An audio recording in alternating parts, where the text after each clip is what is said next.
when they are consuming your minds and your thoughts and your dreams, from the angels to the demons and to the mysteries unseen, there is no need to worry. There is no need for dread. It's just time to discuss the thing at the foot of the bed.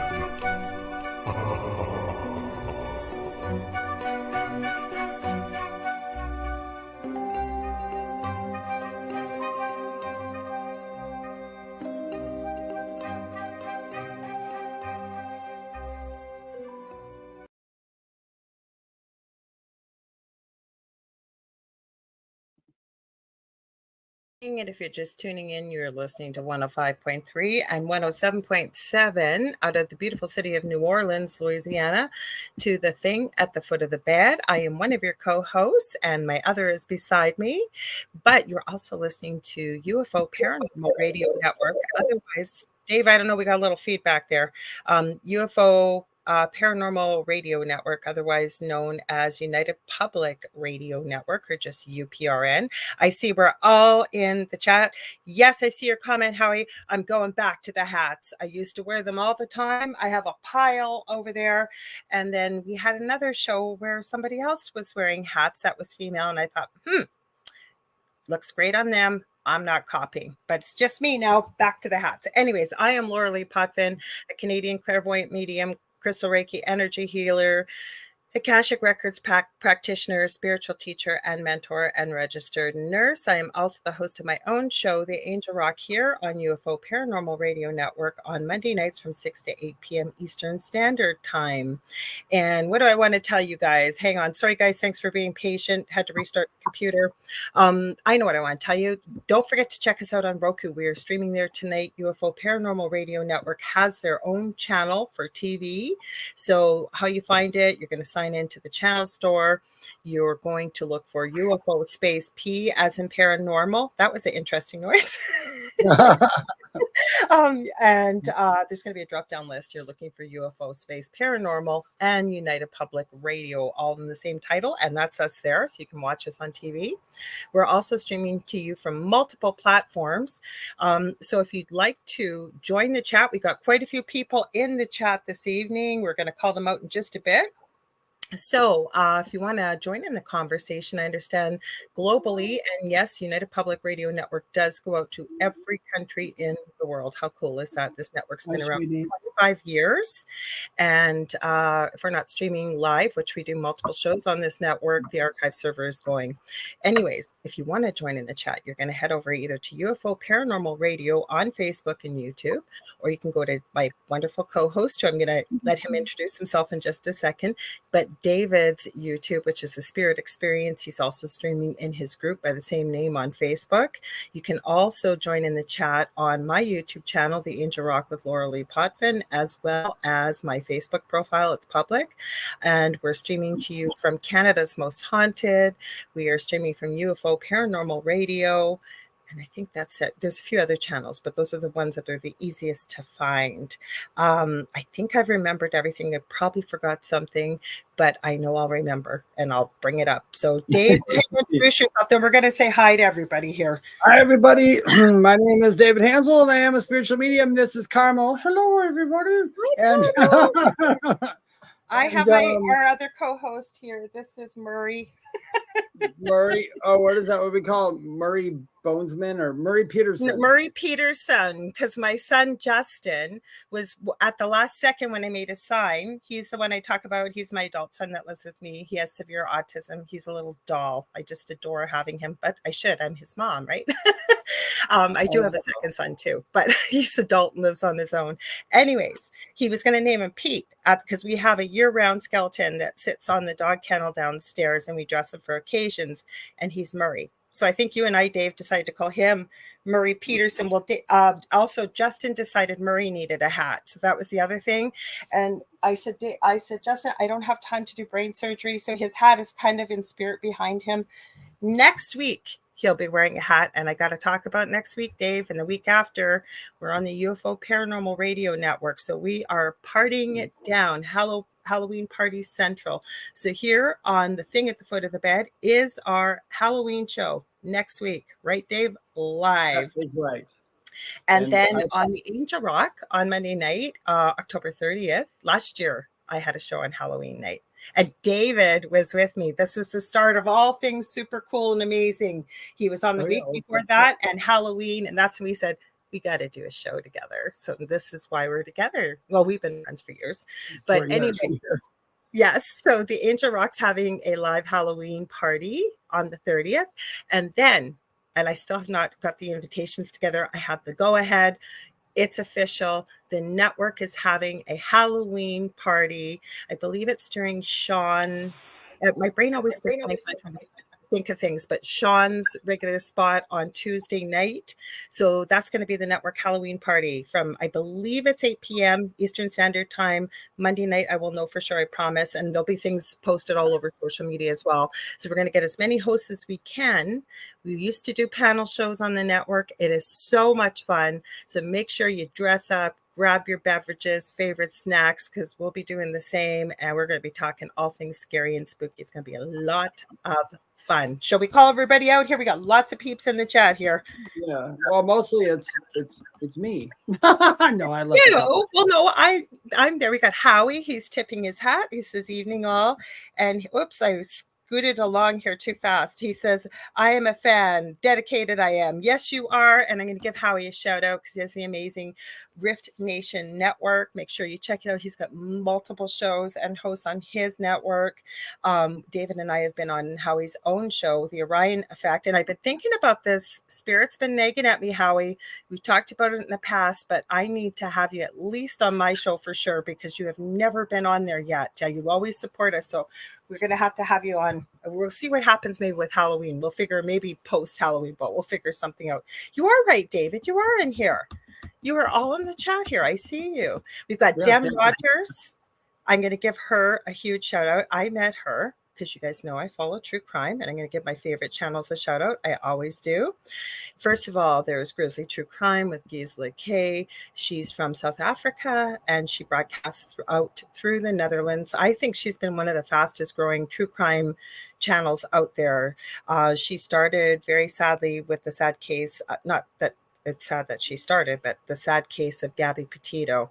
And she is well on her way. I don't even know what her numbers are, but massive. She's been on TV. She's been all over. Reason why we love her.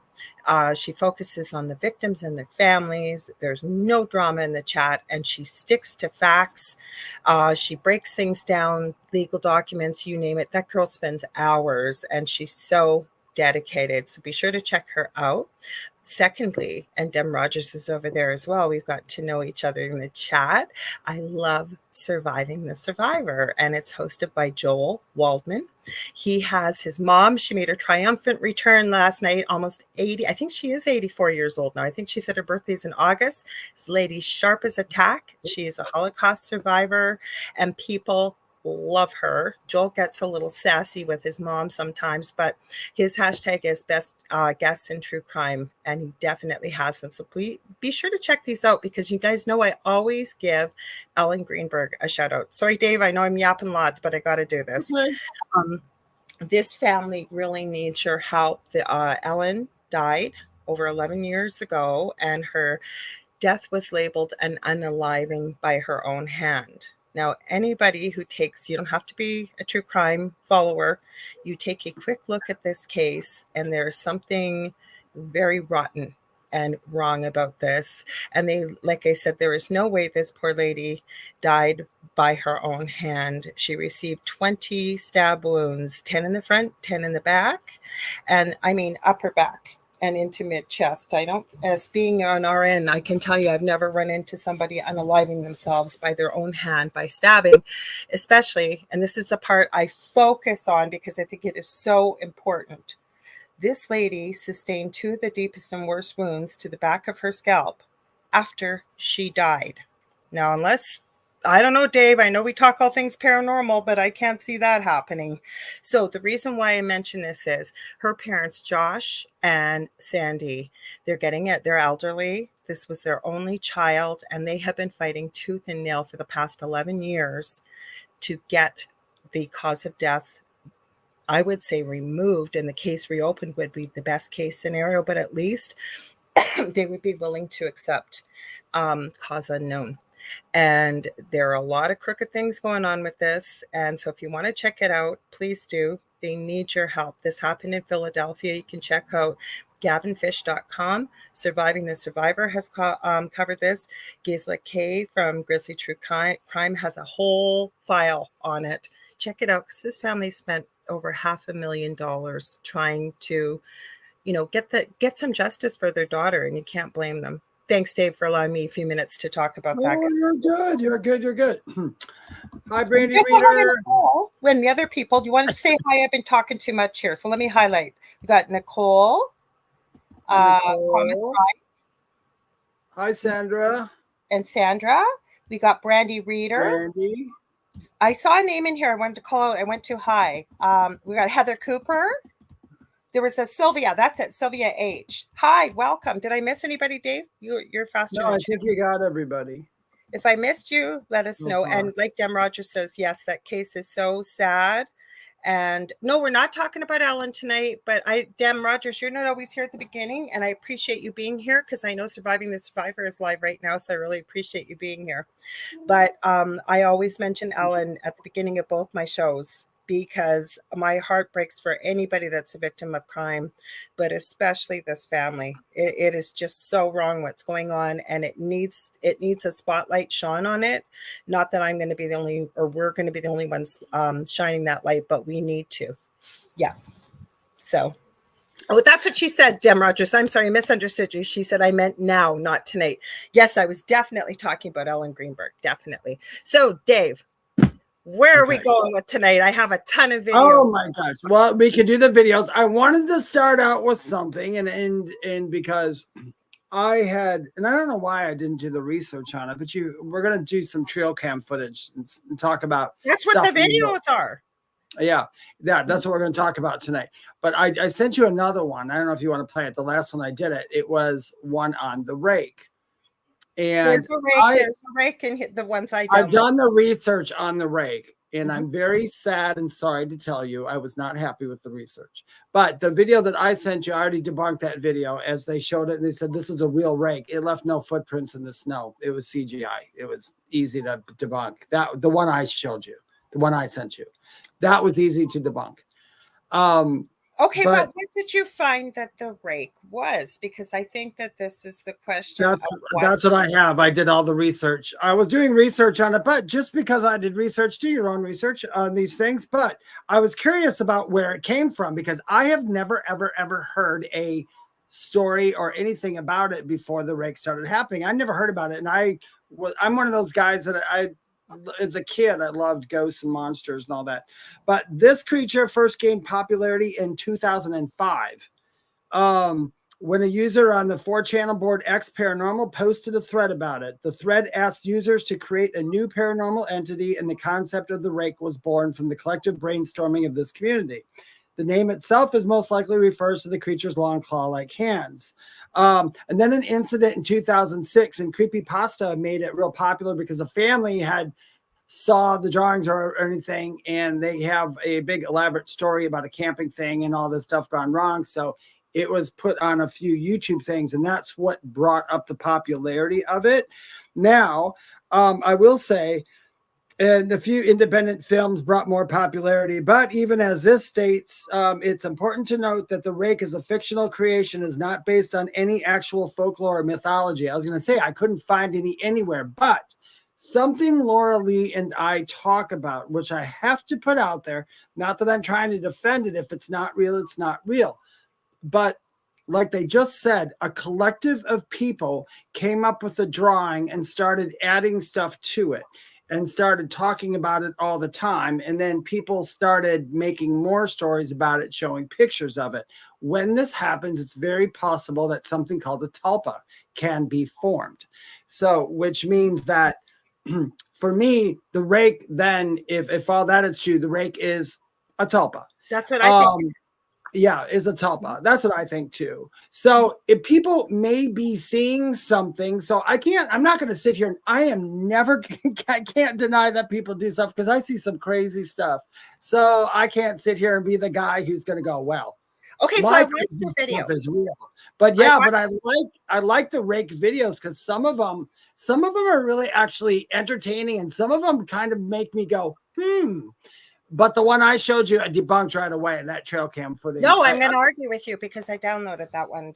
Oh, did you? Yeah, just we can do it. People love them. But I mean, I could be wrong too. But on that particular one, no. Okay, so we're assuming. Okay, if this is a tulpa, and if we know what a tulpa is, it's a collection of energy. Everything is energy, right? So with beliefs, with talking about it, drawing it, the whole bit, it can actually take a physical form. So we are assuming, and we will show this video. I have a shorter clip of it because it's going viral, it looks like. And we will say that, guys. That's the number one word Lorilei just said. Lorilei and I are assuming. Okay, but we're assuming that this is a warm-blooded, actual physical entity. What if it's not? What if it's cold-blooded? What if some of its characteristics, even if it is a tulpa, that it leaves no footprints to add to the creepy factor, right? Like, we don't know. We're assuming. Well, they were making the way they made that when we watch it, the way they made it out to be in the backstory, because I watched the longer video of it. There's a longer video of it too. You know what? I have found though, like I have so many videos downloaded that we haven't even got to. And it astounds me and blows my mind that it is worse than telephone. We'll listen to it. The one I have is shorter because I have seen the same clip 20 times from 20 people uploading it, and it's got a different backstory with every.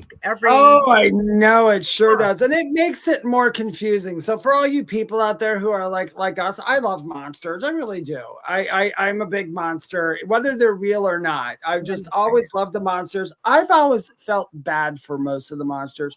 I was probably the guy who cried when the monster in Cloverfield got killed. Or, when they were shooting him, I'm like, oh, leave him alone. He doesn't know what he's doing. I can't. So what? He destroyed New York. He's cool. But you know what I mean? But I love where you sent me this to like huh? Yeah, I don't know about YouTube. I can try playing it. We'll try playing it, but see what I do is I download the videos. So Howie says so, like Slender Man. Hang on. I think Slender Man. Oh, hold on. I think Slender Man actually is more of a real thing than the rake. I actually think Slender Man is. I don't. I think it's a product. I think Slender Man has been. There are stories of Slender Man that go way back. So, well, I guess in that way, I think the stories of Slender Man, because it actually comes but a rake and the Slender Man, they look similar because as I've understood it with the research I've done on Slender Man, is that it started with a creepypasta. So did it or didn't it? Right? No, Slender Man's way before creepypasta. I have not seen that in research. Yeah.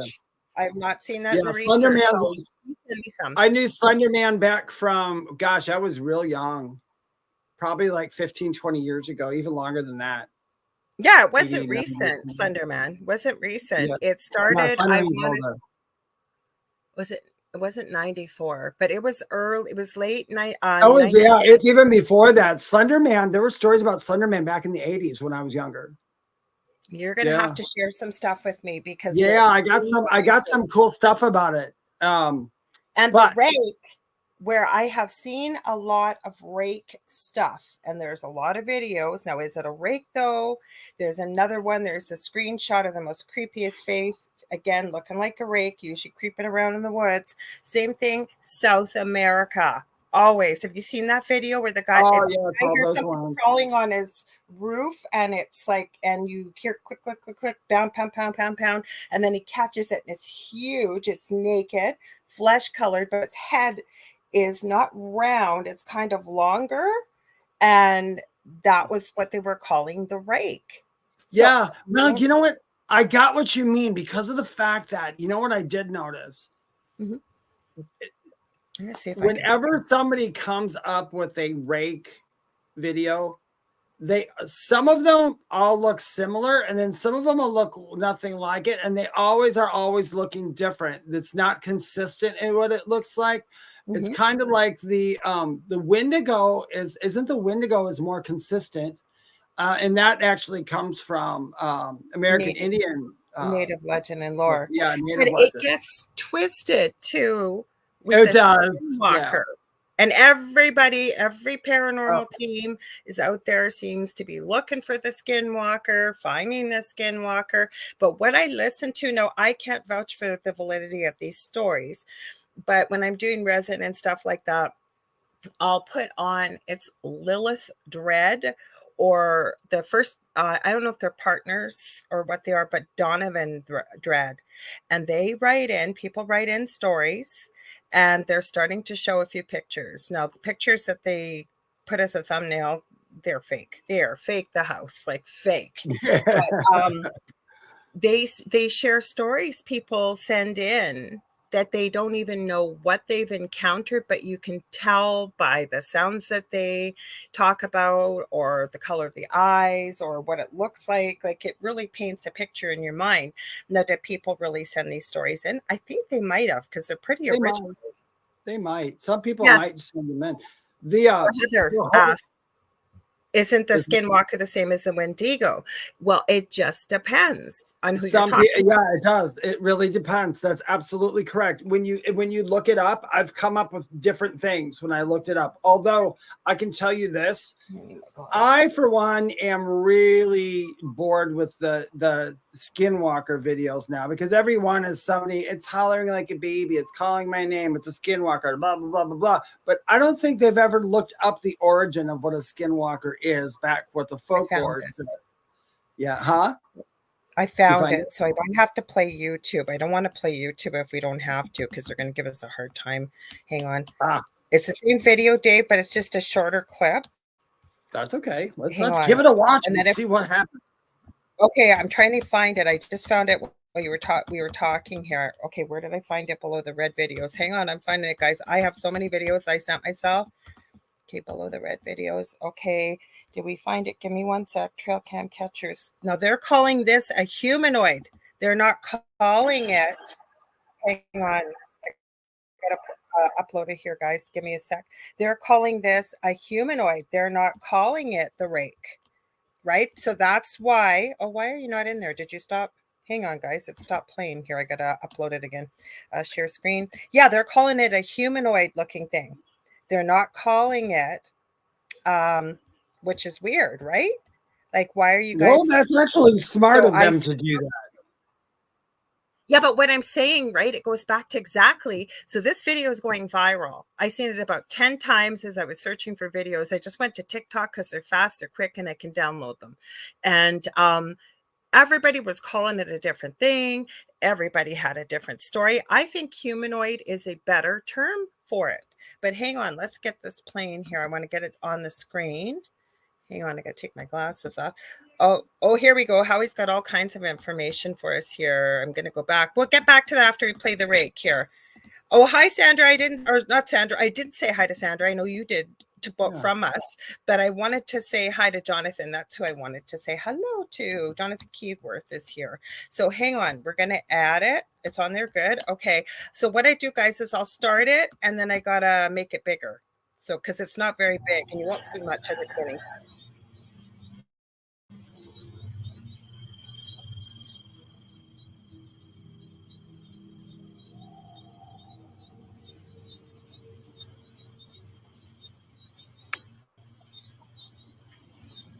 This is caught on a trail cam.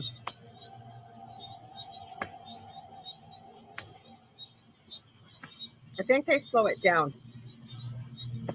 Is that the one I sent you? No, it's the same one. This thing's going viral. That's why I grabbed it, though, because I downloaded it, so they won't make it as much of a problem trying to. Yours is better, though. I got another one, though, that shows it, too, because they slowed it down. I knew what you were talking about from a little bit of a different angle. But you still can't really tell if there's footprints or not, but it's not leaving anything in the snow. You can tell. So, But this thing's going viral right now. The other thing that kind of definitely bothered going me, viral. Hang on, I got to make it smaller. the other thing that kind of Yep. bothered me for a trail Okay. cam, there's literally no bugs going by when he walks by. Yeah. You know what I'm saying? There's no bugs, Does that no not snow. look like winter to you? Hi, Liam Morgan. Welcome. Yeah, it was. Yeah, I was It looked looking like at winter to me. like you, Howie had put in here, but the Wendigo. The Wendigo is a creature from the mythology of the eloquent people, that a tribe, whatever. I can't pronounce it correctly. It's the Wendigo is often associated with cannibalism, greed, and excess. It is typically depicted as a monstrous humanoid and skeletal ice-covered body. That's that one. Now the Skinwalker, or Ye Naddledushi, you got it in there. I can't say it. Pardon me if anybody speaks that language. I am so sorry that I'm butchering it, because I suck as far as that goes. The Skinwalker comes from Navajo folklore. Skinwalkers are said to be witches. Or they say, wait, hold on a minute. Said to be witches or shapeshifters who can transform into animals, often with the intent of causing harm to others. They are feared and rarely discussed. There is nothing, I don't know. The only people I believe that I've never read anything back from skinwalkers that they mimic humans. To me, that's not what a skinwalker was. Skinwalkers, even back in the late 70s and 80s, when we used to watch the movies, they usually referred to werewolves as skinwalkers because they would go from a man to turn into a wolf. So they would label them skinwalker. I don't know what the actual, because like Lorilei says, and I agree, all these things are a big game of telephone. So we are going to get all kinds of stuff, and we just got to take what resonates with us. But I don't know, that one that you just showed. I mean, as fun as it is, there's the one I watched. I blew it up. I did it, and there's just too much in it that points to, I'm not sure. You know. Thank you, Liam. Liam says I'm looking fierce in the hat. I'm going back to my hats. I used to wear hats all the time. And Howie says, agreed, Dave. That's what I remember. Yeah. So okay, you guys know I love Supernatural. That's my one guilty pleasure, the TV show. And the scariest episode still when I watch it, I think it's the second or third of the first season, and they're out in the woods and they're chasing a Wendigo. And the reason why it's so creepy is I live in Canada. Dave could vouch for this because you grew up in Wisconsin. Yep. So it's very similar. Oh, I'm getting goosebumps. Very woody, yeah. Right? Like what it's like with all that foliage and every noise at night. Oh my Lord, is it creepy and scary, right? It is. It can be creepy. In Wisconsin, where I grew up, in Muskego and all that, we had a place called Haunchyville, which I think I mentioned before. But they found all these decrepit small houses and all this stuff in the middle of nowhere in the woods. Like little people houses? Yes. Yeah. I'm not being human little people, but little people, mythical little people. From well, who knows at this point, because the part of the lore, one of the lores goes that there was a gentleman who had a circus, and these are the abnormal, or the freaks, however you want to call it. I hate to call them freaks unless that's what they want to be called, but I don't want to make anybody feel bad or disrespect anyone. But the lore is these little people live out there, and they literally, when people come into their place, they abduct them. So, and I don't know, I have tried to find it, and I got close to it, but I couldn't find it. We did see some of the houses that are along the way outside of it, and that looked like, now people said they lived in these little houses. Now, when I went by and they looked at the little houses that people say they lived in, I tell you, I have to say, now that was crap, because they were actual dog houses in the woods. They were dog houses, and that's what they were. But somebody had said little people lived in them. Now, there are some really creepy old buildings that are decrepitated in there, and they're of weird size and all that. I wouldn't go near that. And then we had the witch's house in Milwaukee. She had all these statues in her yard, and people said they were statues of her husband and her son who died in Lake Michigan during a storm, and during a winter storm or something like that, when they were out on the water. And she put cheese in the mouths of the statues, like as something like she was feeding them or something. But a lot of that was misconstrued. If you see the house, it is really creepy, but it's absolutely beautiful. I would live there in a second. It doesn't. Okay, well, the reason I brought up the little people, and my partner used to have a show on the network here, and he had found somebody, because where we live in Thunder Bay in northwestern Ontario, I always tell people right on Lake Superior, the biggest of the Great Lakes in North America that we share with our brothers and sisters in the US. And you have to come through my city if you're going east to west and vice versa, or you don't want to go through the states because you can't go through the lakes. You have to drive around them. So you want to go to southern Ontario. And we have everything you could possibly think of reported in this area. And I'm not saying we're so unique, because I'm 45 minutes away from Minnesota border. And I've heard so much coming out of those areas as well, and Wisconsin, all these northern US states. Now, anyways, the reason I mention it, my partner Dell had located or connected with somebody that had a YouTube channel that was from Alaska, because he had heard, my partner is Métis. I've just recently discovered that I have Métis in me as well. I'd always thought I was one level below. For people who may not know what that is, it's First Nations bladder heritage mixed with another heritage. And this gentleman, like, I guess the people that used to live next door to us, because we're in townhouses now, they were First Nation, and they were talking about little people. And we go, yeah, well, that's a respectful term to use for people. And they go, no. They said, we have a legend of the little people, and like never to whistle in the woods and the whole bit. So he really dug deep into it, talked to this. And I mean, it goes up as high as Alaska, up that far, that north. And they were talking about all this depending on what your cultural heritage is. Around this area, we have a lot of Ojibwe, and there was a lot of warring with the Cree. So there's a lot of legend around the legend of Nana. It's called Nanabiju or Gitchagumi, which is a sleeping giant. It's about 10 minutes away from my house. Looks like a sleeping giant. There is in the lake, so it would be about an hour away because the mountain's huge, called Rossport, and one of the world's largest untouched silver mines that is said to be, there's a legend behind Gitchagumi or Nanabiju. And anybody that tries to access the mine dies. And that is not rumor. It's been, you can go back through history and look at it. I have. And then on the south side of the city, we have Kekabeka Falls, which is called Little Niagara of the North.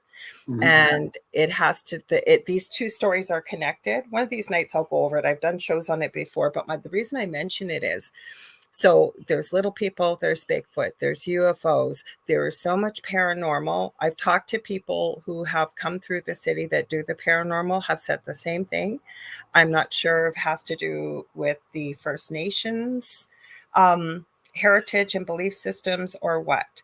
But I will tell you, Nuke's Top 5, you guys know I love that channel. I have been getting into Bizarre Bob a bit too. Both these channels, people send in videos of the paranormal and the unusual and strange caught on camera. And this was in Alberta, Canada. So it's out west. I haven't even been out that far west because Canada is so huge, like the US. And you could tell these people were First Nation, and it was nighttime, and it looked like they had an ornamental teepee, if you will, like a dwelling that they would use back in the day before houses and what have you. And something kept poking its head out, and they would see it. And then the minute they turned the light on, it would pop back, and then it would pop back in.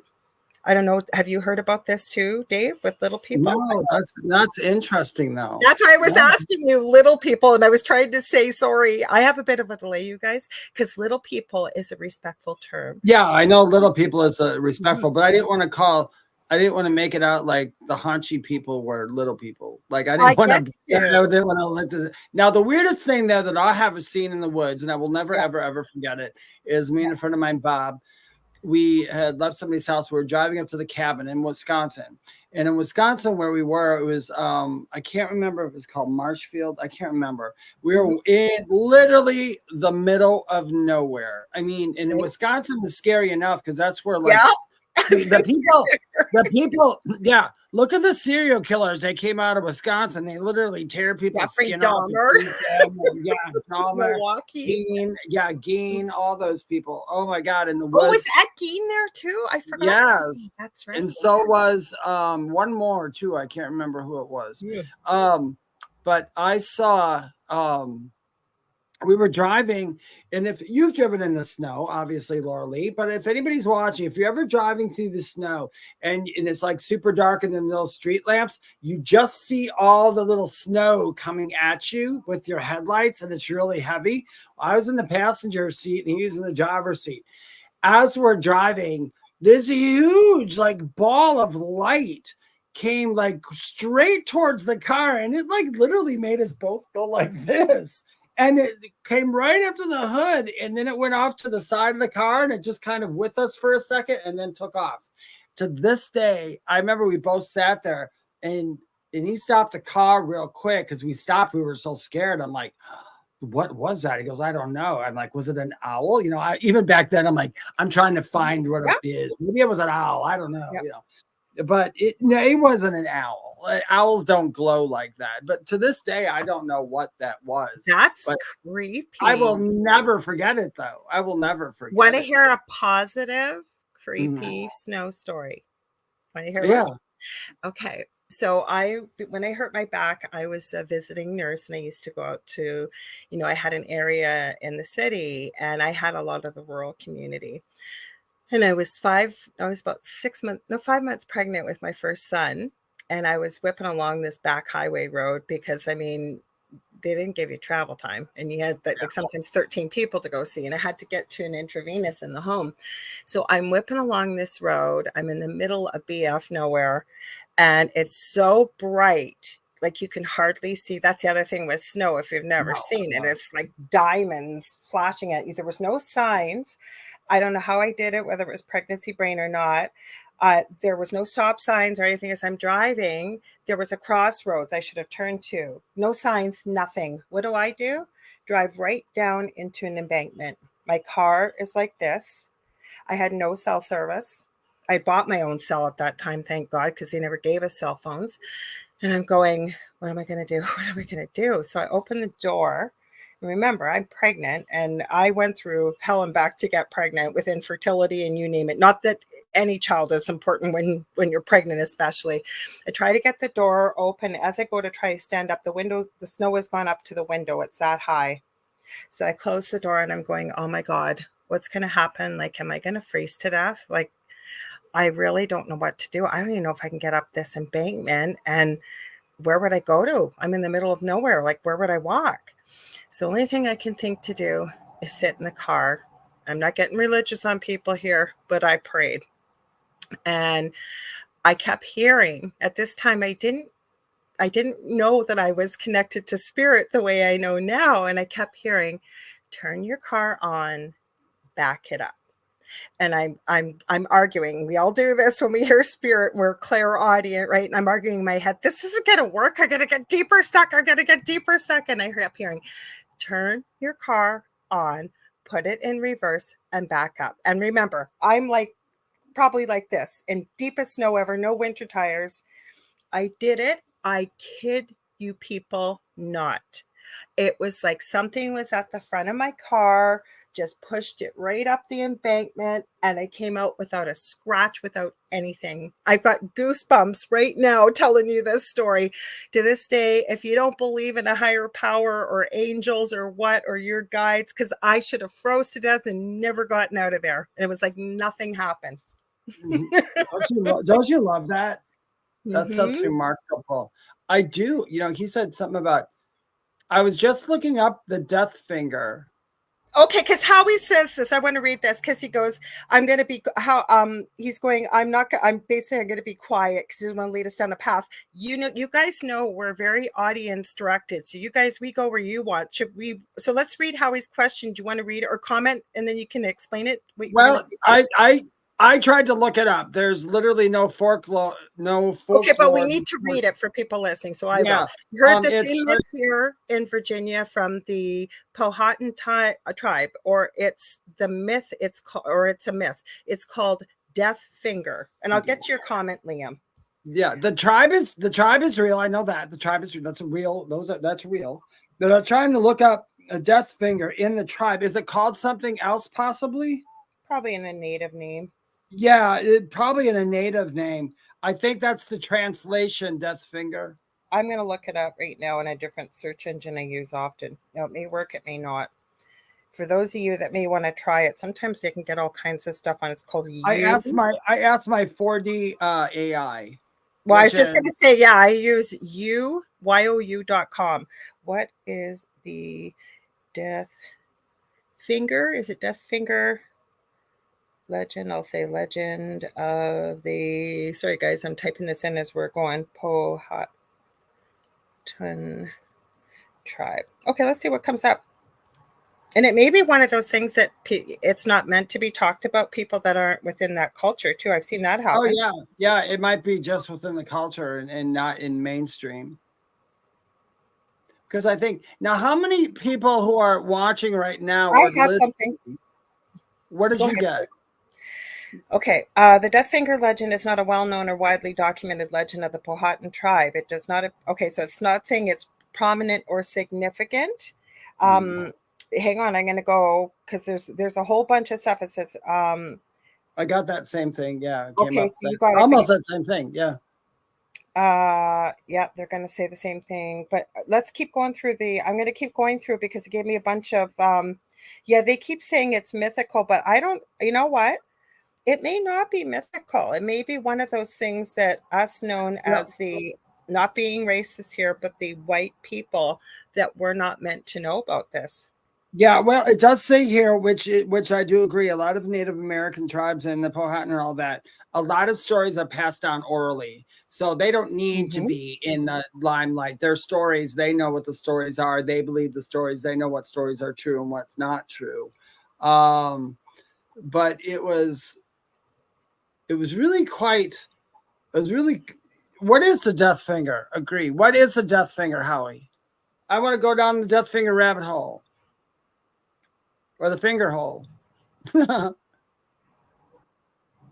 What if there was like now until we find out, here's what I was curious about. How many of you people have heard of mythical monsters and lore that have to do with the snow besides Yeti?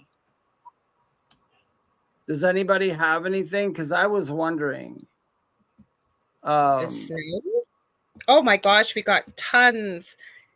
What do you mean? What's up, Blackbeard? Yeah, have anybody heard of any mythical snow monsters? You monsters? Just the abominable. It's the same. The abominable. The same. We could go all Christmas.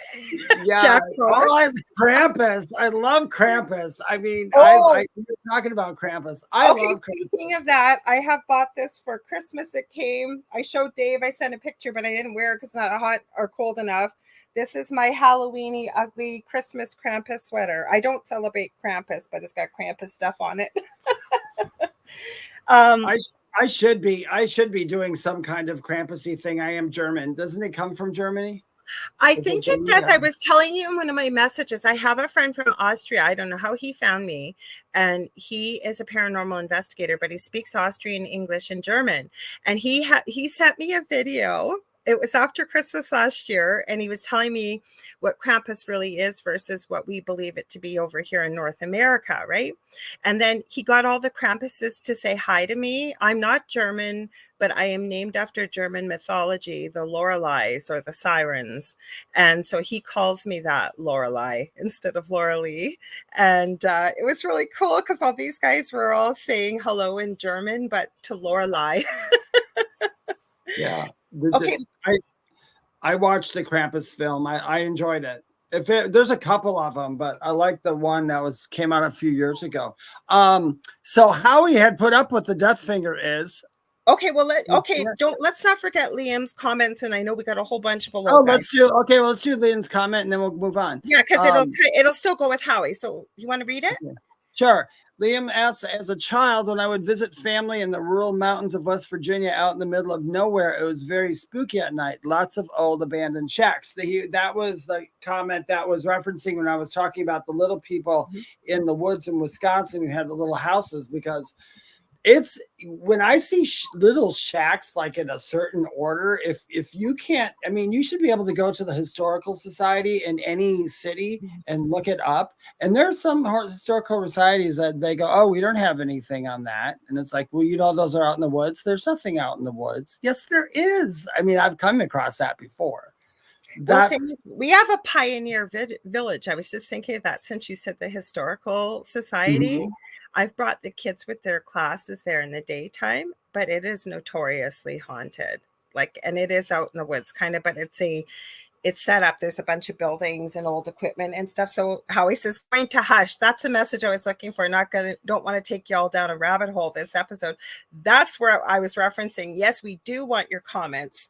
Yes. So, this was important. Okay, so that's what made me think that this maybe was a First Nations legend that wasn't meant to be shared with the public. So Howie says, my father was close friends with Chief Castellao and passed it to him. So that's how he heard about it. There we go.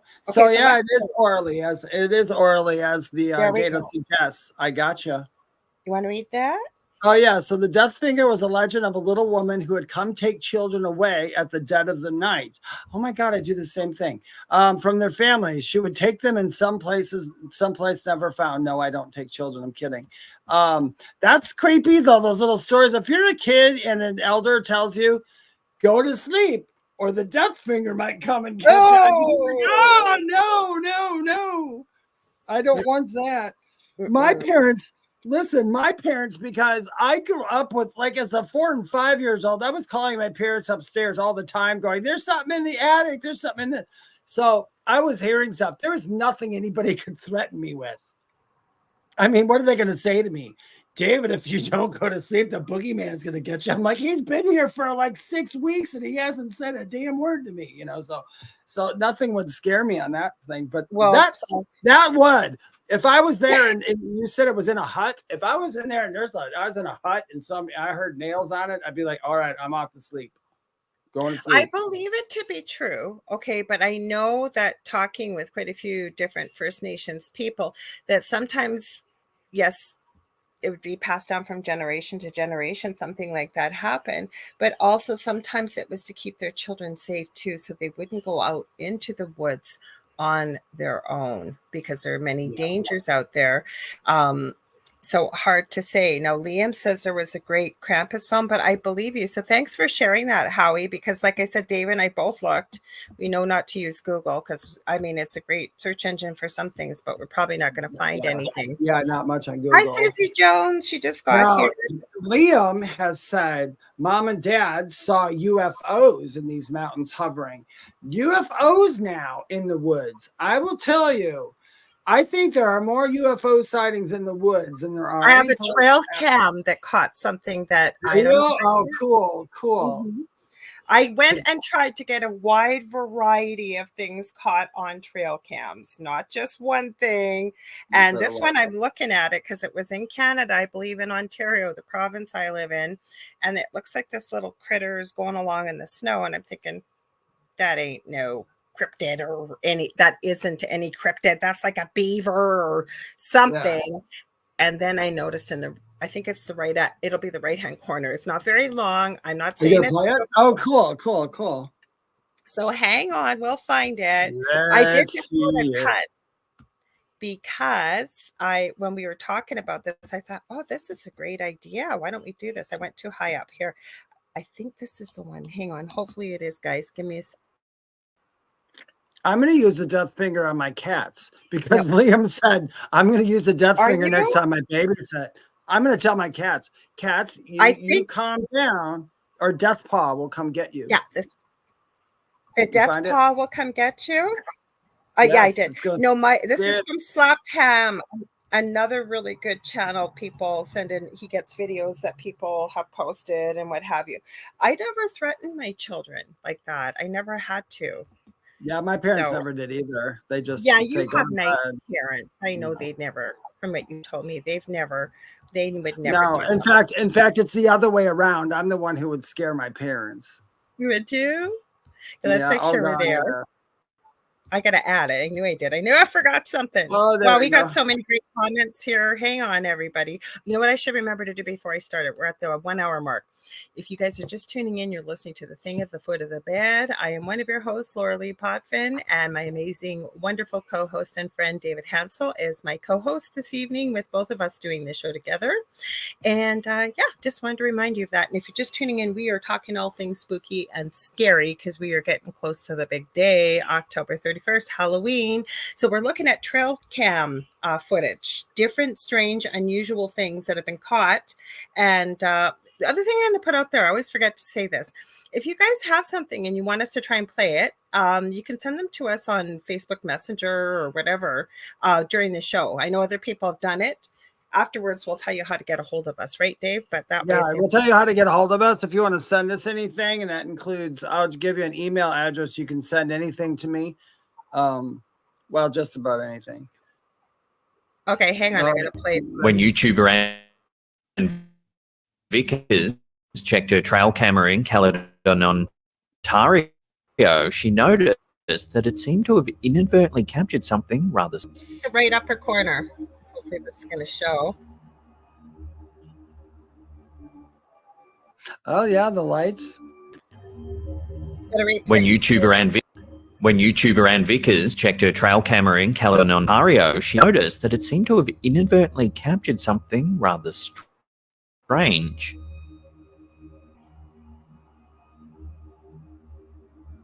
Hard to see. When YouTuber and Vickers checked her trail camera in Caledon, Ontario, she noticed that it seemed to have inadvertently. Sorry, guys. She noticed we that blacked out on you. She noticed that a woodland. I saw it, and she noticed that a woodland creature brought a UFO with it. It brought something. It's hard to see, but it's a big bar. You know what? Go ahead. I saw it. You know what my conclusion is? What? I don't have one because you can't say it's real and you can't say it's not real. Liam says he's going to use it. Oh, go ahead. I thought it was pretty good, actually. It didn't look too fake. Yeah, okay. I thought it was pretty good. Okay, so Liam says he's going to use the deaf finger next time he babysits. That's what we were talking about before, yeah. Well, it depends. I caught something. There was one video I was going to save, and I thought, oh, we're not wasting our time. Like the minute I saw it, it was supposed to be paranormal activity caught on camera. So you tell me, folks, if you do this. Maybe I'm odd. I don't know. This girl walks in all her clothes in front of her bed, and she stands there. Then she just kind of goes right into the bed. One sheet on the bed, nothing else except like a covering sheet, like the fitted sheet, right? And she whips it over herself, and she's immediately asleep. Next thing you know, the video fast forwards, and the notorious closet door swings open. Of course. Wait.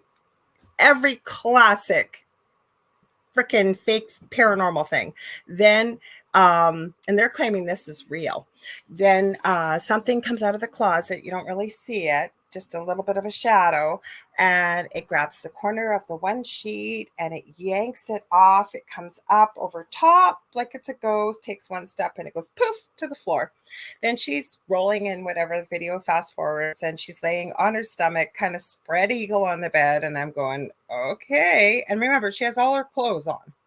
Next thing you know, something invisible grabs her ankles, pulls her off the bed. She doesn't wake up until it starts to bring her into the closet, into the abyss of darkness, and she's screaming. I went, you have got to be kidding me.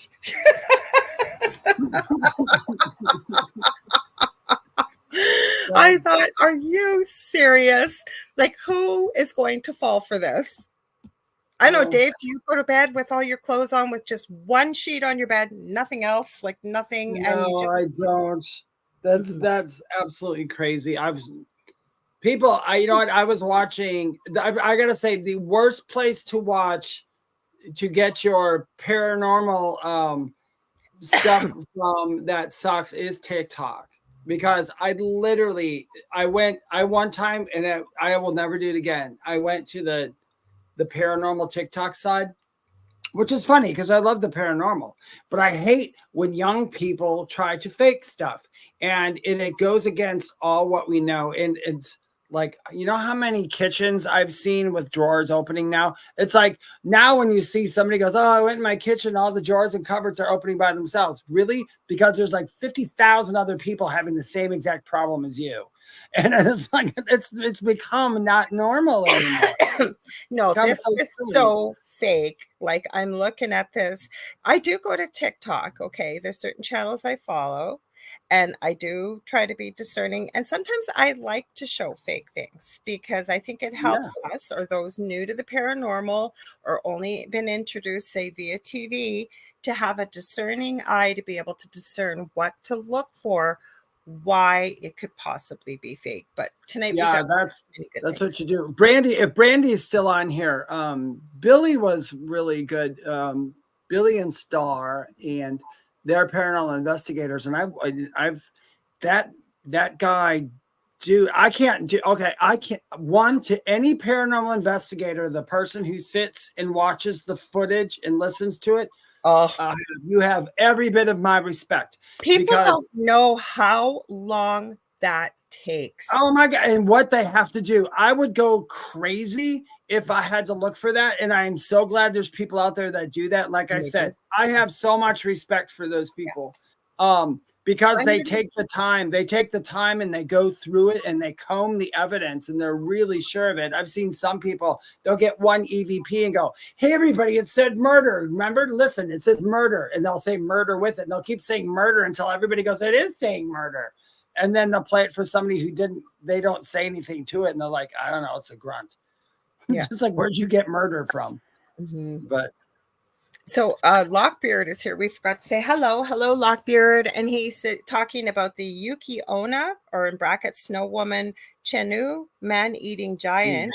Yum. And then please forgive me for pronunciation. It looks like Irjarak, an Inuit shapeshifter. Very interesting. Nakolavi, he said two-headed evil centaur. Ooh, that would be I can almost get down with that one. Okay, the Mohaha, Inuit version of a rake, maybe. Oh my God, tickles its victims to death. Now that sounds funny at first, but that is actually a torture. That would be a torture, yeah.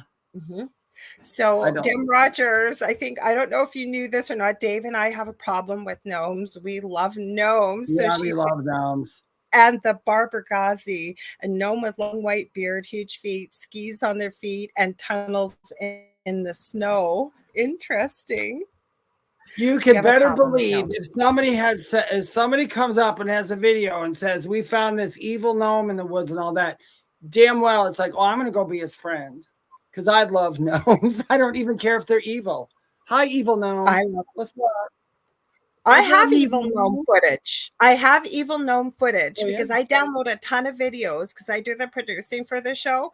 So I upload it just in case. And then we pivot where you guys want to go. We usually just start with something, and we know that after doing this it'll be a year before we know what this show, right, Dave? We podcasted forever. Do you want to hear a gnome thing? So when I was little, when I was a very young boy, and this is really, some of you who are older, like Howie, I don't know, maybe Liam. Maybe you. We're about the same. You, David, you're the same age as me. When I was a very, very little boy. Now, when I was like right in first grade, fifth grade, I was drawing gnomes and stuff all over. I was drawing all kinds of little people, and it's funny because, like my mom said, we don't know where you even got that from. Because I used to draw dragons too. I was like, I don't know. I just kind of know what they are. But anyway. It was the gnomes, and I used to argue with kids and saying, yeah, they're real, blah, blah, blah, blah, blah. And, they'd make fun of me. And a certain song was written and came out. And I remember watching Saturday Night Live one night. And when I saw this video, I was like, they know what gnomes are. It's a video called Cracker Box Palace. What was it called? Cracker Box Palace. Yeah, I've heard that song before. Poor yeah. Howie. Poor Howie. Poor Marie. You can't even see him. Cracker Box Palace. Well, Yeah, you're let me looking that up. Who's saying Uh, Cracker Box Palace? Okay. Well, you got to be careful if it's, is it a, we have a music license, but. I'm not going to play it. I'm not going to play it. Oh, okay. Dem Rogers, while you're waiting, you say, I am weird. I don't do TikTok. No, there are tons of people that don't do TikTok. Lots of people. But you're missing out on me. So, it's your problem. And I went time last night on my own while I was waiting for Dave. And then I joined him. So you guys, if you want to see us, David is much more better. But I discovered that actually it was lucrative for me. Not that that would be the only reason for me to go live, actually, because I found out that actually, yeah, it was a fun thing to do. So we do go live on Wednesdays. Usually David is live there like all the time on TikTok, but we talk about this stuff.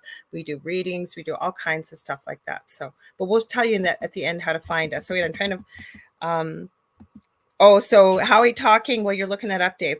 He's George Harrison. Reviewing evidence. It is painstaking trust. Yes. And I have many friends as well, and Howie included, but I know when they bring out a team, and what people don't realize, what you see on TV or whatever, right? And you see that the place is wired up with all these cameras. Well, guess what, folks? They got to go through, each one member of the team or somebody has to go through painstakingly, sometimes frame by frame, each one of those cameras. It is hours and hours of of review. Lots of coffee and sugar. Heather says that sounds like cheesy porn. I'm not sure what part that was, but I'm sure you'll let me know, Heather, or us. And you're talking about the paranormal evidence. You still looking, Dave, or did you find it? No, I got it. I was going to find. It's very interesting. So it came out in 1976. Okay, Liam said, didn't Dave have trouble gnomes in his home before? Yeah, they don't. I have them around here all the time, but they don't. I mean, it's not really trouble. They cause funny things sometimes. Same age, Liam. I'm 58. Dem Rogers says I am older than all of you. Okay, if you say so. Yeah, Cracker Box Palace came out in 76, and when I saw it, it was, I think, Saturday I've heard that song. And in the song, it's George Harrison, and all these people are dressed up like gnomes. Now I gotta watch that again. I don't like. Yeah, you have to watch it. And the whole premise of the song, and the gnomes, it's supposed to be like a psychiatric hospital or something. And the gnomes are supposed to be people seeing things all the time. And then when you're a little kid and you're seeing gnomes and know what gnomes are, and you're thinking, why are they saying that people who see gnomes are crazy? I tell you got to be careful with kids. Kids see a lot more than what adults think. Oh. And then they make all kinds of weird stuff and they freak out the kids. Okay, so I was watching this video while I was looking for videos, and it wasn't in English. And this guy, speaking of old buildings found in the woods, was going with his dog one day. I'm trying to remember what language he was speaking. Anyways, he went there, he found it, he filmed it. It was weird, it was strange, and he got a bad feeling. So what does he do? He goes back a couple days later and he films it. And this is where I like to yell at the screen, because he's going in there and he's going, oh, in his language, like that was the English subtitles. And he's going, stairs, and the dog's booting all over the place. I'm going, dude, I think you're okay. The dog's happy. All of a sudden he finds a doorway and he goes in, and the dog is whining and crying. Feet are planted. Not going in. I'm yelling at the screen going, dude, listen to your dog. Because I always tell people, listen to your animals or your young children, especially, because I think all of them can see spirit. No, they can't. When I was younger, my cousin, her name is Pam. She was with me when the plug came out of the wall and went back in, and she didn't like to come over to our house, my cousin. That's why I hung out with her as a little boy. And we had this old 70s fireplace with a little knob on the side, and you turned it and it clicked, and like the light came on and it had the fake fire in it. Well, she one day freaked the hell out because they were in this little room where that was the family room at the time, and it was quiet in there, and they were all, I think they were watching Hee-Haw or something. And as soon as I walked into now everybody had known that whenever I was in the house, there's all kinds of creepy stuff happening. It wasn't creepy to me, really. It was a little scary at first, but got over it. But I walked in the room and that fireplace started going on went on.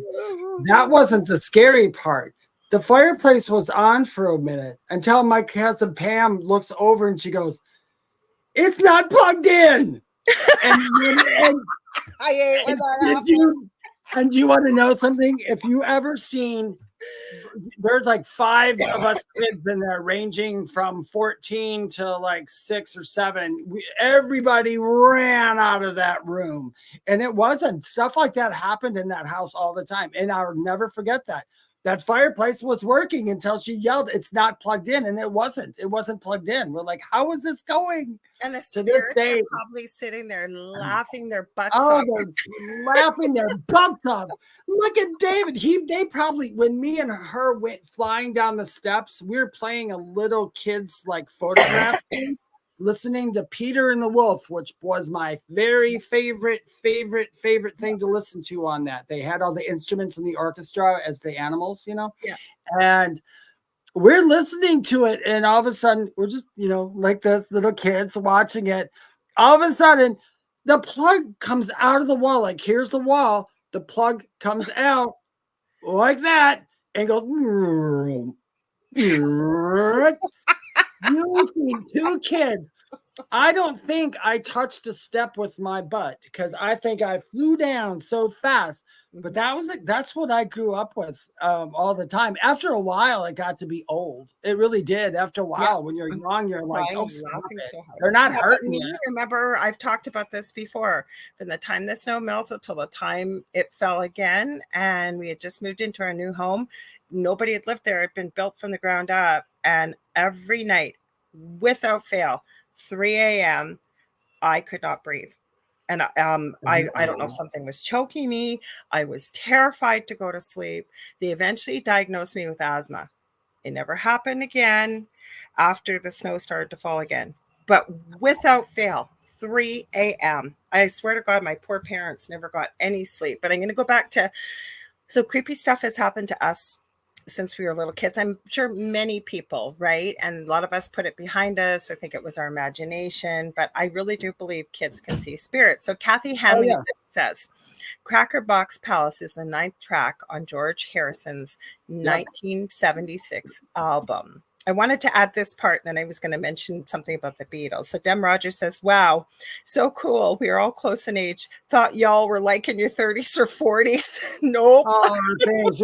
Really good lighting, and I'll tell you. No filters. No filters. Yeah, I used to drink so much, I think I'm pickled. Before your NDE.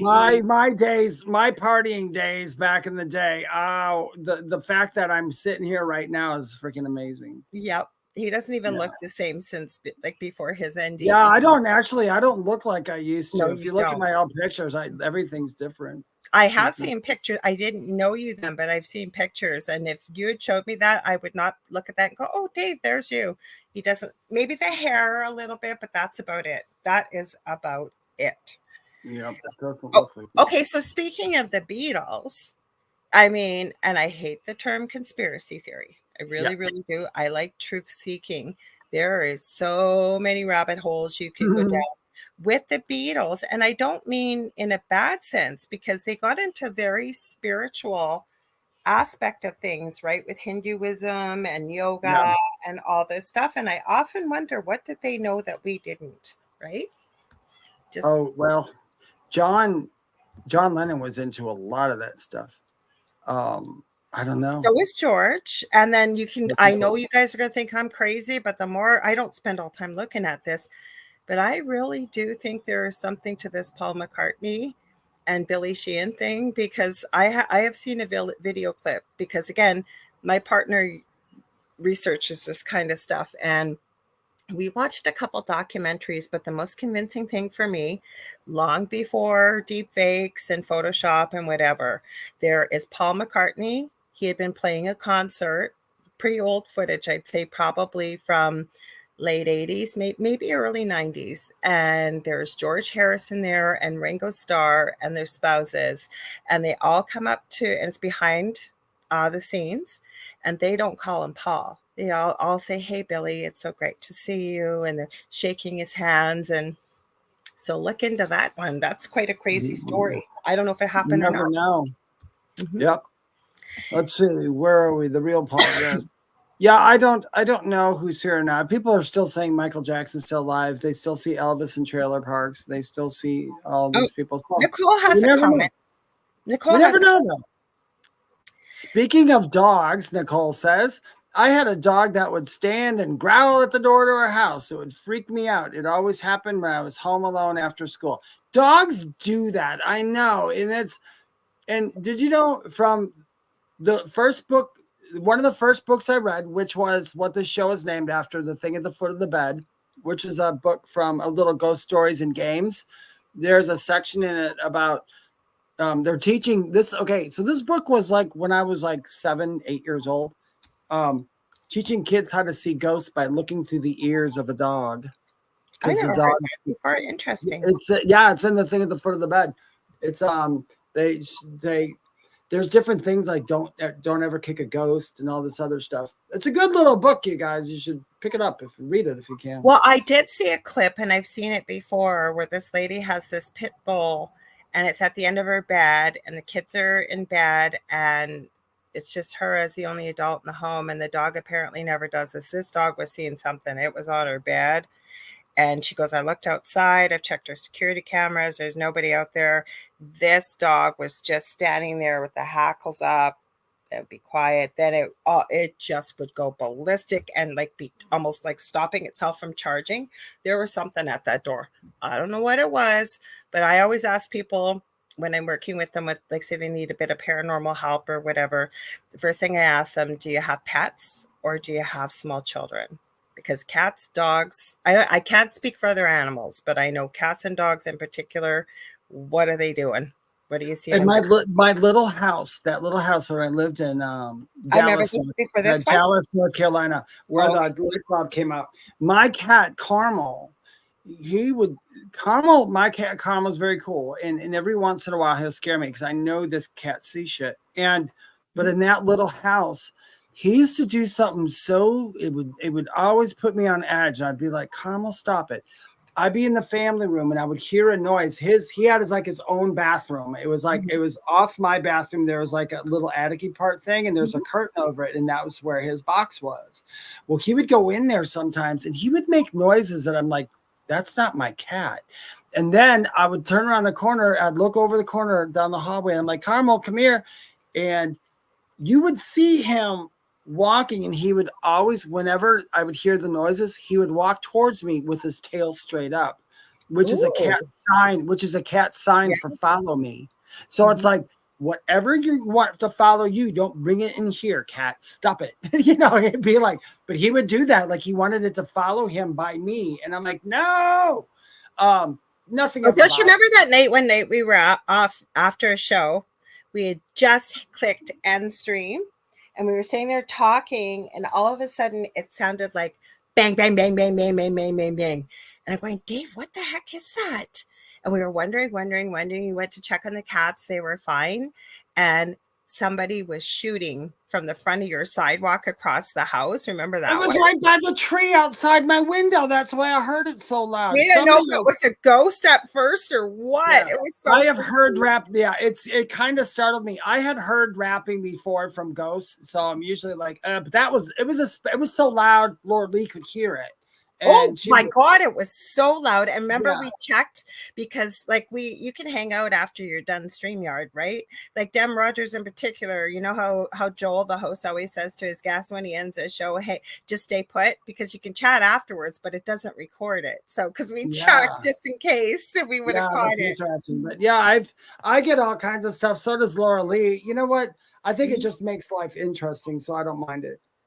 I always say that what people think is regular, normal, everyday life, it is so infinitely tiny compared to once you open Pandora's box, open your mind to the possibility and open the doors to what the paranormal is. And the paranormal encompasses anything, I always say, that just doesn't fall under the title of what people think is normal. That's it. Mm-hmm. Yeah. It's huge. I love this. Mark Acer says, all you need is love. Womp womp, put it down. Howie had said, y'all remember the rapping on the show at the cabin. I don't know what that is. Hang on. I just saw UFOs in New York City. You know who else got UFOs? Sammy Hagar has a UFO experience. He has. Oh, talked does about. he? Yes, he does. He is very open with it. I think Pink also has something with either a ghost or a UFO. I can't remember if it was Pink, but I know, haven't heard it from Pink. But John Lennon, because for people listening, Kathy Henley Little had said John Lennon saw UFOs. I think would she say 1974? Yeah, 1974. In New York City. Oh, I gotta hit this up. Dem Rogers, because is she in here? She is. Emmy Lou, come here, please. Emmy on Nuke's Top 5 at Dem Rogers says, I think the German Shepherds that had the dresser drawers thrown at them, freaky. I don't know if I saw it. Speaking of German Shepherds, this is my baby, Emmy. I call her Emmy Lou. I saw it. I didn't see a UFO, but I saw an alien, and that was 1970, 1971, around there. So there's a lot of UFOs and aliens in the 70s, man. There's a lot. There was, but I have missing time, and I've met a lot of people that have UFO or strange experiences like that. Now, again, I've mentioned this, I think, on the Angel Rock, but the owner of the network, we'll give him a shout out because we love him, Joe Montaldo, who started Well, hang on, we'll get to Pink in just a minute. He runs ICAR, and it's called International Center for Alien Research. He's been doing a 20 plus year study. You can go to the website. It's icar.net, I think it is.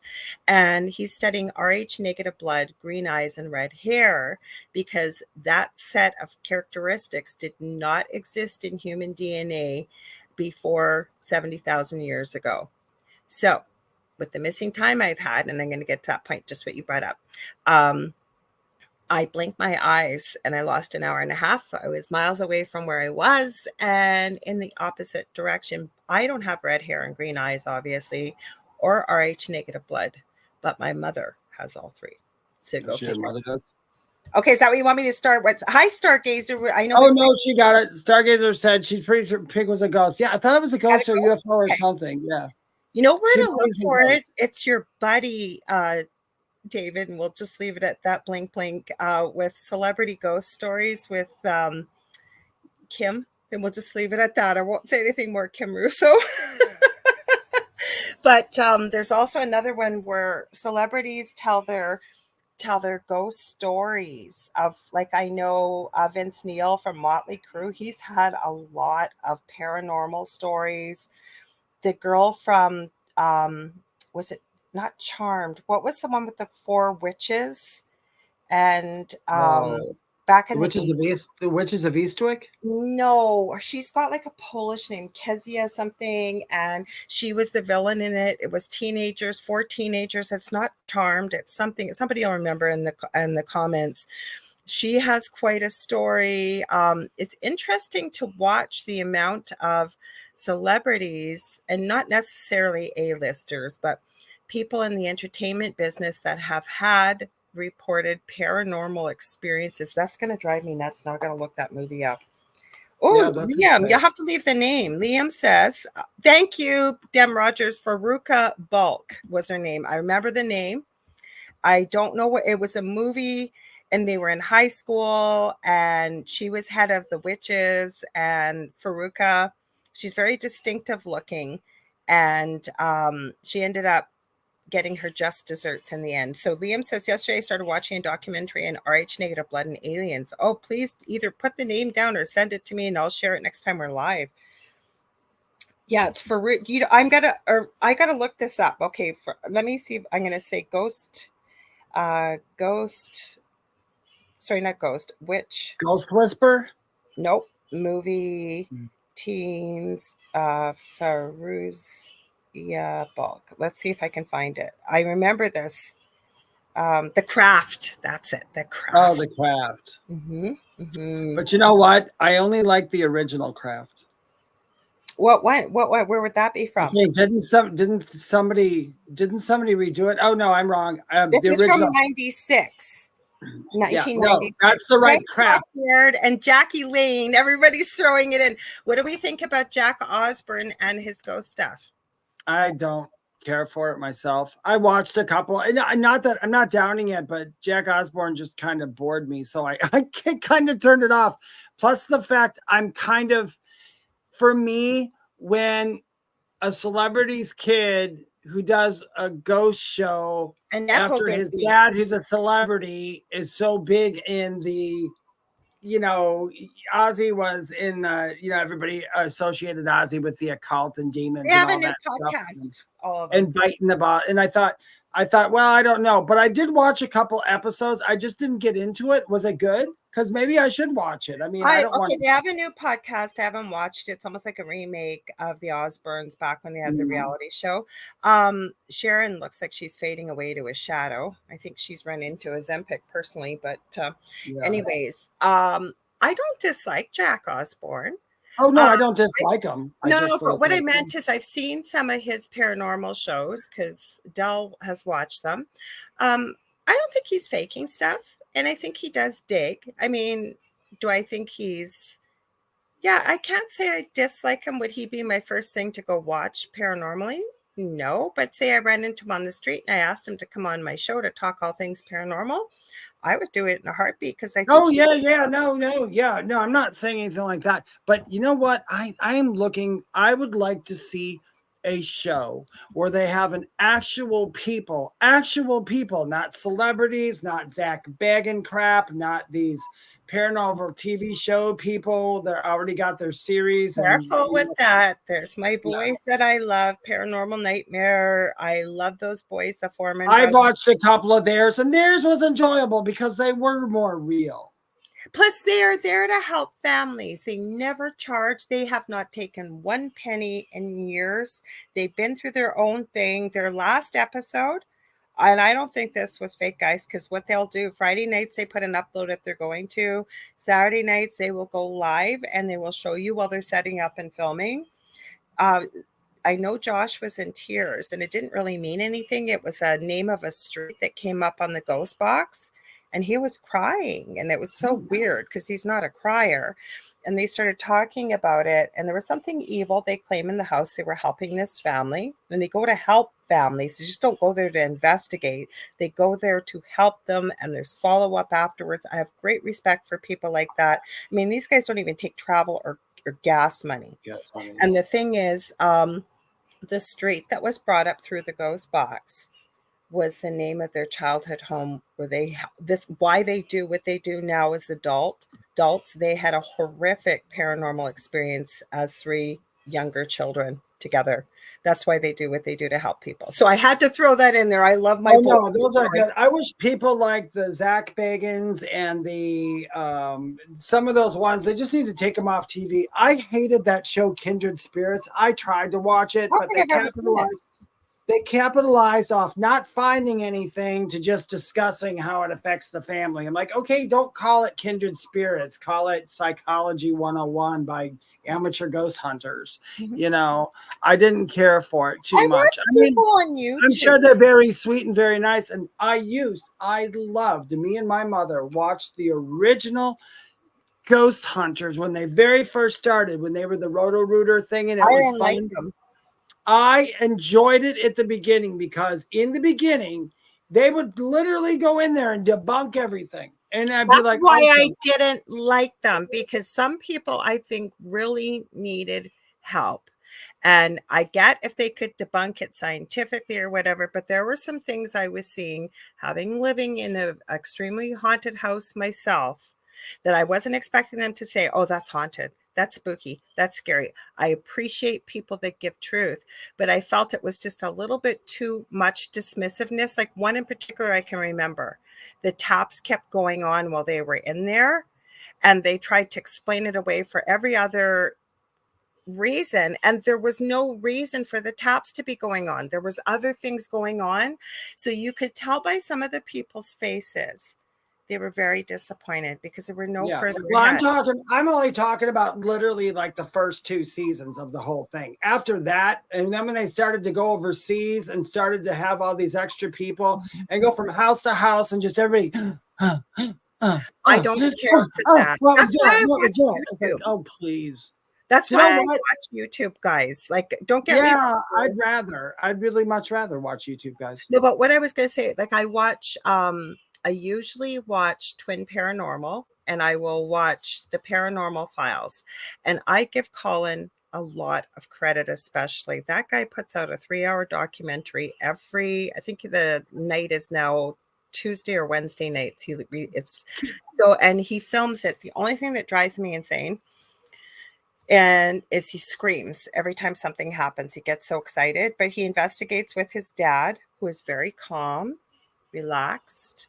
And he investigates with his brother-in-law, who was actually in seminary school, but I guess for whatever reason changed his mind. So I appreciate that, because these guys, and I've seen them do it, if nothing shows up, doesn't matter if they are at a notorious house. If nothing happens, nothing happens, plus he does not. Can you explain this, or do you know this, or anybody who's watching the audience? This is what always got me about I ghost wanted hunting. to add one more thing though, Dave. So you go ahead. Go ahead. Go ahead. You'll like this. He does not believe in demons. They actually had the conversation. They were back to the Sally house about it being semantics, that there is negative energy. Go ahead. Yeah, and there is negative energy. It's just, I don't call every bit of negative energy a demon. Yeah, but yes, no, there's negative energy. I know that. But anyway, where I was getting to, the one thing that kills me about ghost shows is they always are sticking some guy in a room by himself. Like, that's the big catch. What is the proof of that? I mean, I don't understand where the proof of anything by putting somebody alone. I do. I mean, it's for television, because it doesn't do anything else. Because I know me I probably went to a lot of different places and investigated. Doesn't matter if I'm in a room by myself or a room with 50 people. I'm going to get the same stuff. It doesn't, for me, it doesn't. But for some, maybe. Okay, but that's you. But that's me, like you said, yeah. What I have seen, and if it doesn't resonate, that's okay. Or other people feel free to throw in your 2 cents worth. What I have seen is that sometimes, I'm going to use the Foreman brothers, for example. Okay. And each 3 of them obviously have very different personalities and energy. And they will find, as they're investigating as the 3 of them and filming, that if they're going to do a ghost box session or get some kind of response, and it doesn't always happen, but the energy may react to one of them better than the other. So it's also an experimentation to see what will happen if I'm in the house alone. Okay, now I'm going to go out, we're going to watch you go in, and we're going to see what happens. So it's like experimentation while they're filming it. And I've seen it that sometimes an entity, just as I think, especially if it's an earthbound entity or person, that they will interact with some people better in real life than they will with others. So that's what I have taken it for, why they put individuals in. With you, David, the other side knows very well who you are, as well as it would with me, and they know they can communicate with you. So yes, it doesn't matter if you're in a room alone or not. It's not that one. I can understand, like if somebody said, David, we need you to put you in the room alone with this box so you can ask it questions. Now that would be good for someone like me because of contamination. Other people in the room could contaminate something very easily. All you need, your stomach. Sometimes, have you ever been on a ghost hunt where it's so quiet and all of a sudden you're listening to the EVP thing and everybody's like, I heard something. Everybody's going through it. And then while they're listening to it, they go, did you hear that? I heard that. And then somebody's stomach growls and you're like, oh, it was your stomach. I have a great meme that goes all through people like that. But it's not, I'm not talking about those ones. Like you said, that's different. I am talking about the ones on there, because the reason I asked is because I was with my family who we were watching. I can't remember the name of the show. I wish I could, because I would totally slice and dice it right now. It was so awful.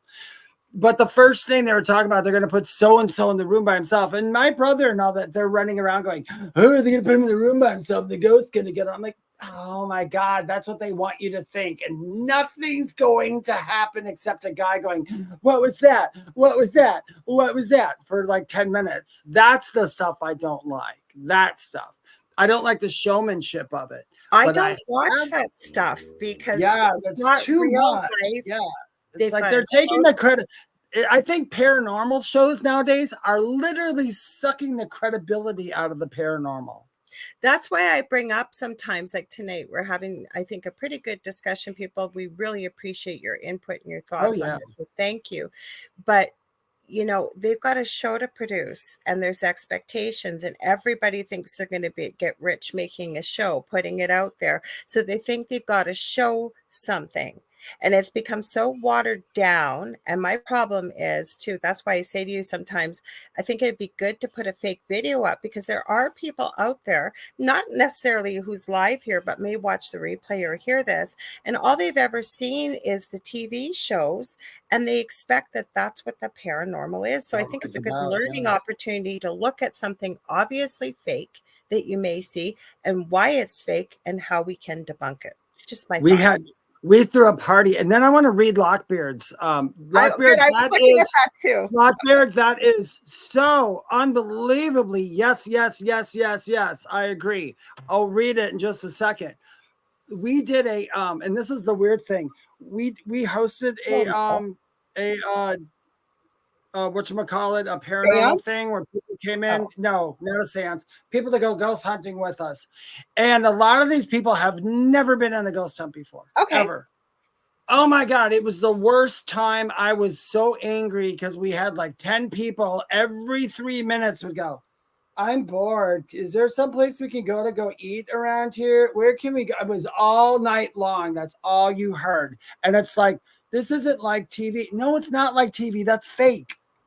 But you know what? People that have seen our Paranormal Survivor episode, and I haven't looked in years, but I one time took a look at the comments, and I was practically falling off my chair because it was comments from like, well, you know why these people, I'm not making fun of people with an accent, but you know why these people have problems? Because they didn't get right with Jesus. And then the other part was, no, the reason why these two people have problems is because they never went and got married. They're living together in sin, and just on and on and on.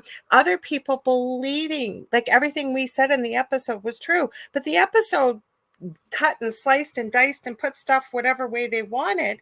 It's not real people. Most of it, what you see out there. I'm sorry, but it's not. I got a ghost kitty. Now I got 3 ghosts. Oh, hi, Angel. Angel snuck in. Lockbeard had written this, and everybody, please listen to this because I think it is very true. Well, the first part of it, I don't know about the second part because I haven't got that far. But Lockbeard says, because mainstream science has misinterpreted so much, they fail to figure out anything about ghosts or that they even exist. A node cooling effect is exactly what ghost cooling effect is. Yep, that's right. People are going to mess up stuff, and then everybody listens to science, which I love science. So I am hoping for the day that science and spirituality come together and we can agree on something and do stuff back and forth. And so many people are messing up so many things. Scientists at this point are just going, we're not even going to bother with the paranormal because there's too much TV about it. You know what I'm saying? I love, like Lorilei, I love those little YouTube shows. Those are my favorite. Mm-hmm. Because they're honest. Like, and they tell you, like I said, and Colin, if you're never going to see this anyways, but if you do, when he screams, he gets very excited. But this guy has been into the paranormal since he was a little kid, and very lovely parents. His dad used to be, I think, an ophthalmologist. We call him Papa. He's called Papa Spooks. His dad's is very empathic. You can tell this, but they've been very clear throughout all the years that if there's nothing there, they're not going to fake it. And I've seen them go to notoriously haunted places and get nothing. And I appreciate that. But Nicole has a good point, and I like what she said. She says she likes to watch the ghost hunting shows to see the toys and the ghost boxes and etc. And I think there's nothing wrong. Should you enjoy those shows? But watch them with a critical eye in the way that if something doesn't seem right, it probably isn't. Yeah, you got to watch it. You know what? When we do watch, and even as a medium or a spiritual person, ask Lorilei, I probably piss off so many people because the first thing is going in my Thanks, mind Mark. is, I always say, I want this. I'm like, I want it to be true, but my mind says, I've seen so much, even my own NDE. You know how long I had to sit when I was writing out part of my book for my NDE that I sat there and I would literally go, okay, drug induced or NDE? And I remember I had one part of the story that I thought, oh, this is going to be really cool, my NDE story. And then all of a sudden I started getting hits from my guides. They're like, no, that wasn't this. That was something different. I'm like, really? Oh, you sons of bees. I love that one. That was my favorite. I want to stop just for a sec, Dave, and give Bart Sharp a shout out. He is one of our fellow hosts here on UFO Paranormal Network. Please put the details. We've got so many hosts in the network on here. Bart, last I remember it was Wednesday, your show. But if it's moved nights, please let me know. He's amazing. Check him out. He's located, I believe, in Texas, but he goes to France during the summertime. And yeah, he's got a really like spiritual type show, very knowledgeable. You'll love him. So check him out, please. And you can put the time and everything, please, Bart. I wanted to read Howie's comment. Yeah, go ahead. Yeah. If it'll highlight for me. We're on, David. This is the fastest 2 hours. I know they go so fast. I swear. And this is why we love you all, because if you weren't here, this would be, well, Dave and I do have conversations like this when we're not live. But my whole point is we love your feedback and the questions and the comments and everything you put in here. So thank you. And Howie asks, Dave, we made them, meaning the TV shows. The TV shows. That's the sad part. And I say it all the time in capital letters. And I agree with this comment 100%. He says we watch them and we idolize them, the general public, they do. And why, with multiple question marks and capital letters, when there is better people at it than them. We are the ones that made it popular. And it is true. Because this is what happens. People, they just had a paranormal con and people were treating them like rock stars, a lot of the people. And I am not going to say who I have to Lorilei, but I'm not going to say it live because that would just be a terrible thing. I did a con in Kentucky and me and my old business partner did readings there. And we were right across from a famous medium and two famous ghost groups down the road. And did you know every one of them were total jerks? Every one of them were idiots. And you know what? I don't know how they treated other people, but how they treated other paranormal people, they were jerks. And you know who was really nice? The small teams that were there showing their stuff at the tables. And they had the best stuff. They weren't signing autographs. They were like, here's some pictures we got of this. And they would explain it. And they were all excited about it. And it was beautiful. I loved it. And you walked over to the famous people's table. And they're like, do you have my autograph? Yeah. Is that where you guys are going to go something? Yeah, whatever. I'm talking to this broad with the big boobs. You know, and then they just blow you off. It was terrible. Yeah, go ahead. I was like, and some of these people were people I have watched on TV and kind of liked. And I'm like, oh my gosh. I know, but I think there's an important lesson in that we have to remember where we come from. Right. Yeah. When you're in the public eye and you're doing what you're doing, you got to look at, it doesn't matter what you're doing, that you're doing it for the right reasons and you never forget where you came from. And Howie's agreeing with you, but I want to call Shannon out because we are almost out of time, guys. Shannon. She says, make the show 3 hours. I wish we could. But there's another great paranormal show coming up right after us. And it is the second night of the Outer Realm with Michelle DeRoche. Speaking of someone who's never forgotten where they came from, she actually was part of our Paranormal Survivor episode. Did not know her then. She's been on Canada's Most Haunted. She has been on so many TV shows, super knowledgeable, one of the most humble people I've ever met. And her co-host, Amelia Pisano. So they have the Outer Realm Wednesdays and Thursday nights. So you want to check them out. Stay tuned. They have great guests, great conversation. But I do want to shout out, I don't know if you're at work or not, Shannon, but she's the one that has the paranormal poopers. We did not name them, but they gather around the iPad to join us. So there you go. I love that. Just gather around the iPad and listen to two crazy mediums talk about the dead. Yes. And what a beautiful Christmas story. What a beautiful Christmas story. But everything being set aside, I have the utmost respect for those small groups out there really doing the work, doing the real work, really trying to get that validation out there because it's important and it's part of what we do. Even the ones who are a little scared or whatever, I don't care. I love their stuff. That's the stuff I like. If you have to keep editing stuff on TV, I'm to the point in my life where I won't watch it anymore. And the other thing I want to add, I think it was Dem Rogers, there may be others out there. If you've always ever wanted to go on a ghost hunt or investigate, check within your city, do your research. There are teams that do take people out or they'll help train them. Or whatever, especially around this time of year. So check it out, you guys. Yes, that is your best around this type of year. Yes, you guys, exactly what you said. I want to reiterate. Call, find out the teams that are in your local area. Most likely those teams are down-to-earth people actually doing the work and doing this.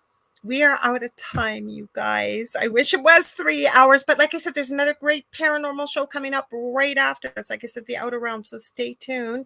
So David, where can they find you? You can find me in my chair in my bedroom right now. No, I'm kidding. You can find me at theywhispertome.com is my website. If you want to know more about me, get a reading or anything else, you can find me on TikTok or Instagram at Medium David Hanzel. I have a YouTube and a Facebook group, both called The Spirit Experience, where you can watch this show live. There you go. Lorilei.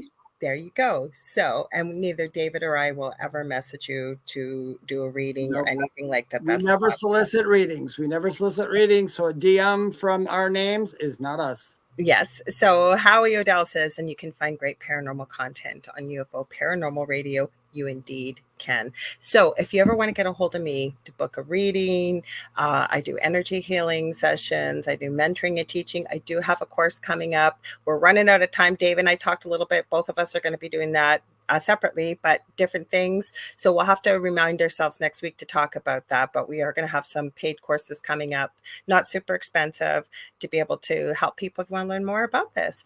Anyways, you can get a hold of me on facebook.com/The Angel Rock. Also, scary stories.